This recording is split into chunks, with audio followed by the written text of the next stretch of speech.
പാലാ നഗരസഭ 12-ാം വാർഡിൽ പുഴക്കരപ്പാലം മണ്ണിൽക്കടവ് റോഡിന്റെ പൊട്ടിപ്പൊളിഞ്ഞതും വെള്ളക്കെട്ടുള്ളതുമായ ഭാഗങ്ങൾ ടാറിങ്ങും പേവിംഗ് ബ്ലോക്കും നിരത്തി പണികൾ പൂർത്തിയാക്കി. 2-3 ദിവസത്തിനകം പൂർണ്ണമായും വഴി ഗതാഗതത്തിനായി തുറന്നുകൊടുക്കും.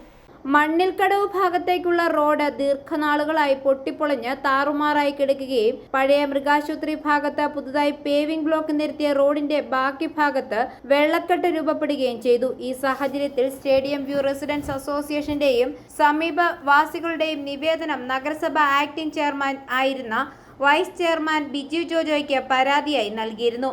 മണ്ണിൽക്കടവ് ഭാഗത്തെ റോഡിന്റെ ശോചനീയാവസ്ഥയും പേവിംഗ് ബ്ലോക്ക് നിരത്തിയ ഭാഗത്തുണ്ടായ വെള്ളക്കെട്ട് മഴക്കാലമാകുമ്പോൾ രൂക്ഷമാകുമെന്നതും നേരിൽ കണ്ടു ബോധ്യപ്പെട്ട് 2024-25 വർഷ പ്രൊജക്റ്റിൽ ഉൾപ്പെടുത്തി വർക്ക് ചെയ്യുന്നതിന് അടിയന്തര എസ്റ്റിമേറ്റ് എടുക്കുവാൻ ഉദ്യോഗസ്ഥരെ ചുമതലപ്പെടുത്തി. പ്രൊജക്ട് തയ്യാറാക്കി മാർച്ച് 31-ന് മുമ്പായി DPC അംഗീകാരം നേടി ടെൻഡർ ചെയ്ത 4.5 ലക്ഷം രൂപയുടെ വർക്ക് റെക്കോർഡ് സമയത്തിനുള്ളിൽ ഇംപ്ലിമെന്റ് ചെയ്യുവാനും സാധിച്ചു.